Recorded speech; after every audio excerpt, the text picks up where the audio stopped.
Kalau kemudian terjadi apa-apa eh, dengan Prabowo, maka Indonesia akan dipimpin oleh Gibran yang minim pengetahuan, minim prestasi. Ya, makanya seperti saya bilang, loh ini kita dihadapkan pada Kim Jong Un model Indonesia. Ya, Bagaimana dengan posisi Pak Prabowo tadi yang Anda sebut tadi ya sebagai seorang jenderal senior yang dia tahu hierarki di kemiliteran dan biasanya orang untuk mencapai jenjang tertentu itu harus melalui apa merit sistemnya, tour of duty-nya juga yang panjang. Yang juga yang saya pikirkan itu bagaimana posisi Pak SBY dan AHY yang dia bela-belain keluar dari koalisi perubahan gitu kemudian tiba-tiba dia gabung di sini sudah oke, dia telan dulu soal bahwa ini akan bagian koalisi yang melanjutkan kepemimpinan Pak Jokowi. Tapi tiba-tiba dia harus mendukung juga putra Pak Jokowi menjadi calon wakil presidennya. Jadi kita bayangkan yang linear dulu ya. Saya ya, mau bayangkan katakanlah Pak Prabowo, meskipun kita masih terus mengimbau gitu, karena menurut saya apa ya, apa yang dipikirkan oleh Pak Prabowo gitu, kalau dia kemudian berpasangan dengan Gibran. Padahal kan Pak Prabowo selalu narasinya ingin membuat bangsa Indonesia jaya di mata dunia dan sebagainya. Tapi dengan partner seperti itu kan kita bisa membayangkan seperti apa. Mohon maaf, bukan kita mau merendahkan Gibran, tapi realitasnya dia ini kan baru jadi wali kota dan belum satu periode. Sebelumnya tidak punya pengalaman politik apapun. Katakanlah misalnya dulu, Anda kan sering, kita tentu pasti ingat ketika ke Agus Harimurti Yudhoyono mau mencalonkan diri ngotot menjadi calon wakil presiden kan banyak orang yang sinis karena nganggap dia itu mayor masih berpangkat mayor kan begitu ya tidak punya pengalaman di pemerintahan padahal kalau kita lihat dari sisi pendidikan kan ini anak yang sangat cerdas ya, AAH itu sejak Taruna Nusantara Akmil dan sebagainya dia terlalu terbaik kampus-kampusnya kemudian di luar negeri juga terbaik tapi orang pun juga tetap mempersoalkan bayangkan dengan Gibran yang saya tidak tahu kampusnya di Singapura kampus apa gitu tapi saya kira mungkin bukan kampus top di Singapura tapi kalau saya salah mohon dikoreksi kan kalau di Singapura kita kenal ada Nanyang mm, University atau NUS National University of Singapore atau apa gitu saya nggak tahu apakah Gibran salah satu kampus itu atau ada kampus lainnya yang top nah dari situ saja kan orang bisa membandingkan juga gitu nah tiba-tiba dia nanti harus sebagai wakil presiden dia membawahi Menhan mau juga mengkoordinasikan ke Panglima TNI, ke Kapolri dan sebagainya dia jadi atasan mereka. Itu Anda bisa bayangkan. sudah dibayangkan, Bung. Bahkan begini, Bung Hersu, gini ya, um, kalau kita lihat dari sisi usia, Prabowo saat ini berusia 72 tahun. Pada Ya Oktober hari di ini ya, tanggal 17 kemarin ulang 17 hari ini, nanti ya, hari hari ini ini ya kan. ulang tahun. Nah, Hmm. selamat ulang tahun Pak Prabowo ya. Hmm. Kemudian berarti kalau dia menang dalam Pilpres, kita belum tahu ya keputusan. Andai menang, maka usianya 73 tahun depan. Hmm. Ini usia yang jauh lebih tua daripada Donald Trump, Presiden Amerika. Hmm. Hampir setara dengan Joe Biden. Nah, Joe Biden ini sekarang pun mendapat julukan Presiden Sleepy. Jadi presiden yang suka tidur dan uh, sedang acara kemudian jalan sendiri lupa juga kalau ya, dia dan dia juga slip of membawa tongue juga istrinya. ya, slip juga karena sering omongannya juga sering salah. Nah, kalau kita kita jujur melihat kondisi Prabowo yang sekarang berbeda dengan 5-10 tahun yang lalu, Bung Hersu. Hmm. Bahkan kita tahu kemudian beberapa kali dikabarkan mengalami stroke dan lain-lain. Kita nggak tahu ya.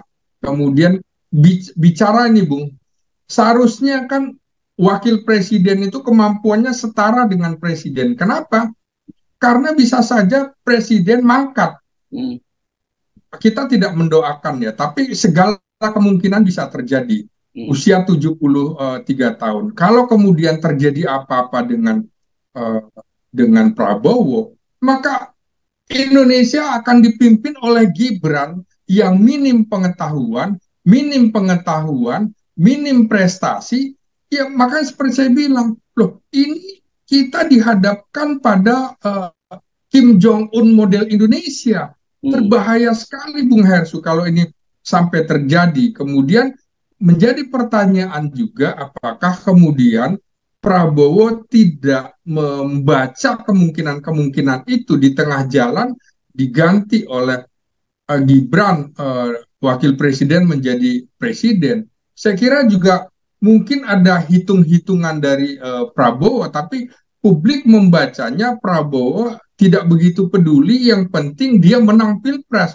Iya. Setelah 4 kali mengalami kegagalan dalam Pilpres. Satunya lagi Bung Hersu yang di awal saya kemukakan, kontraksi politik antara Jokowi, keluarga Jokowi dengan PDIP ini akan luar biasa, menjadi konflik politik yang sangat keras. Ya, Bukan ya. tidak mungkin kalau kemudian PDIP akan menarik seluruh menterinya, Bung.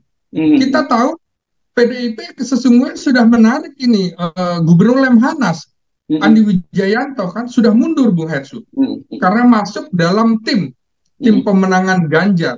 Hmm. Bukan tidak mungkin yang lain ditarik. Hmm. Inilah yang seperti saya bilang akan menimbulkan instabilitas politik nasional yang memperkeruh suasana demokrasi di Indonesia. Dan ini gejala ini akan kita lihat nanti pergantian pimpinan TNI Polri juga untuk mendukung apa yang diinginkan Presiden Jokowi. Ini berbahaya sekali kalau apalagi pemanggilan Gibran oleh PDIP, apakah kemudian Megawati berani memecat Presiden Jokowi dan Gibran setelah kemarin hanya hanya semacam unek-unek saja? Apakah hanya sekedar unek-unek saja untuk keputusan sekarang? Saya kira sangat mungkin terjadi keputusan memecat keluarga Jokowi dari Partai Banteng Moncong Putih ini, Bung Hersu. Ya, Ini ya. suasana ini sangat mencekam menurut saya, Bung Hersu. Ini tidak main-main persoalannya. Ya, ya. Harga diri Megawati. Kita tahu Megawati itu kalah dalam Pilpres itu sudah biasa, dan 3 kali kekalahan. Pertama melawan Gus Dur di MPR, kedua kali lawan SBY melalui pemilihan presiden secara langsung. Bagi dia nggak apa-apa, yang penting marwahnya. Hmm. Antara lain berani bersikap menjadi oposisi. Nah, dengan cara begini partainya diobok-obok begitu ya oleh keluarga Presiden Jokowi. Saya Hmm. kira Mega akan melakukan tindakan keras. Kita tunggu saja, Bung, keputusan Ya, dalam ya. beberapa hari terakhir ini. Ya. Saya memang membayangkan begini ya, dengan Pak SBY saja yang dianggap mengkhianati, walaupun sebenarnya oke lah itu debatable ya soal mengkhianati atau tidak, itu saja sampai sekarang itu belum pulih hubungan itu ya, dan kayaknya mungkin nggak akan pulih gitu ya, apalagi dengan Ya, Jokowi yang itu jauh lebih parah karena ini kan orang yang dibesarkan sejak dari Solo gitu sampai ke Jakarta dan jadi presiden 2 periode. Saya kira pasti akan lebih parah dari itu. Tapi saya kemarin melihat Ibu Megawati menyampaikan sambutan dalam sebuah acara, kelihatannya Ibu Megawati sangat mampu mengendalikan emosinya dan sama sekali tidak mengucapkan apa-apa, hanya nyindir-nyindir saja gitu ya.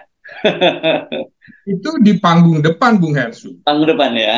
Panggung depan, tapi panggung politik belakang, apa yang bergejolak dalam hatinya, apa yang terjadi kan kita lihat juga. Bagaimana Gibran tidak hadir kemarin ketika Megawati ada di Solo.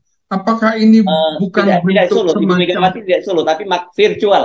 Ibu Megawati menyampaikan sambutan ketika kantor BPC ya, peresmian ya. iya, iya, iya, Ya. iya, Ibu Megawati iya, tidak hadir di Solo, tapi Ibu Megawati yang meresmikan, gitu. iya, betul. Ini kan menjadi menarik bahwa, loh kok teman-teman PDIP sendiri mengatakan, loh kok anak ingusan ini sekarang sudah jumawa gitu kan, Ya, ya, ya, ya. berbahaya.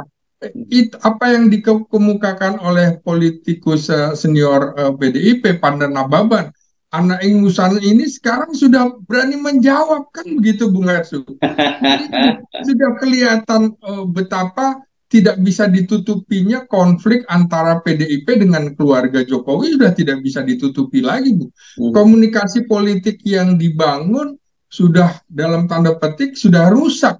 Eh, Komunikasi interpersonalnya tidak terjadi gitu. Ya, oke. Bahkan kemudian ini kan bisa saja, Bung, Jokowi mengutus Kaisang untuk bertemu Megawati dalam pengertian sama-sama ketua umum. Ini yang membuat saya kira PDIP akan marah sekali dengan komposisi-komposisi yang terjadi di luar perkiraan mereka, begitu, Bung. Oke, oke. Ini dari sisi Megawati. Sekarang dari sisi koalisi Indonesia Maju ya. Saya ingin menyoroti nggak usah Golkar karena Golkar mungkin tadi seperti Anda sebut dia bisa pertimbangannya pragmatis. Oke, dukung Kaisang, dukung Gibran, tapi dengan syarat dia jadi kader Golkar. Jadi dia dapat juga lah begitu ya. Bagaimana dengan posisi Pak Prabowo tadi yang Anda sebut tadi ya sebagai seorang jenderal senior yang dia tahu hierarki di kemiliteran dan biasanya orang untuk mencapai jenjang tertentu itu harus melalui merit sistemnya, tour of duty-nya juga yang panjang. Yang juga yang saya pikirkan itu bagaimana posisi Pak SBY dan AHY yang dia bela-belain keluar dari koalisi perubahan gitu, kemudian tiba-tiba dia gabung di sini sudah oke, dia telan dulu soal bahwa ini akan bagian koalisi yang melanjutkan kepemimpinan Pak Jokowi, tapi tiba-tiba dia harus mendukung juga putra Pak Jokowi menjadi calon wakil presidennya. Ya, saya kira salah satu pesannya adalah para jenderal-jenderal yang pernah terjun dalam politik, termasuk Jenderal Purnawirawan Muldoko, silahkan belajar pada Kaisang bagaimana caranya bisa memimpin, menjadi ketua umum partai tanpa berlama-lama, cukup 2 hari aja. Muldoko kan melalui cara kudeta dan segala macam tidak berhasil.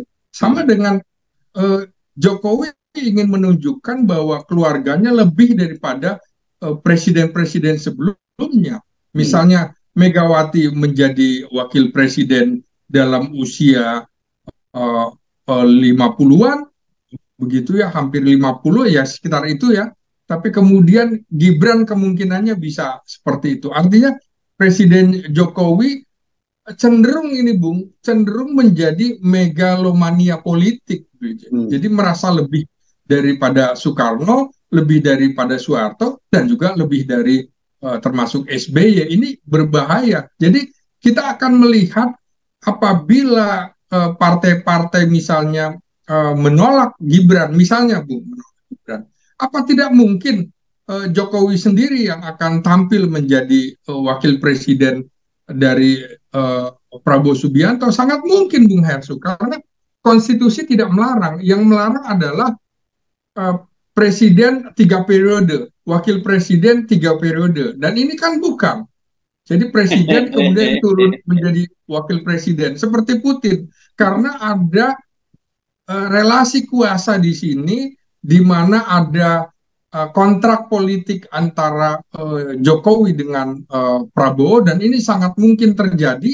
Kita lihat saja nanti siapa yang didaftarkan. Jadi sangat mungkin juga Prabowo akan mendapatkan pasangan Jokowi. Tidak ada larangan itu. Kalau kemudian Jokowi mau, apakah kemudian partai-partai lain berani menolak? Saya kira tidak juga. Lebih sepakat Jokowi menjadi wakil presidennya Prabowo daripada Gibran, karena itu tadi, Bung Hersu. Loh, apa enggak SBY merasa dilecehkan seperti itu? Nah, kalau Jokowi kan tidak merasa dilecehkan. Jadi seni segala kemungkinan bisa terjadi dalam Pilpres kali ini. Begitu, Bung Hersu. Oke, saya kira memang lebih baik kita banyak tertawa kan daripada kita bingung-bingung dan marah-marah begitu ya.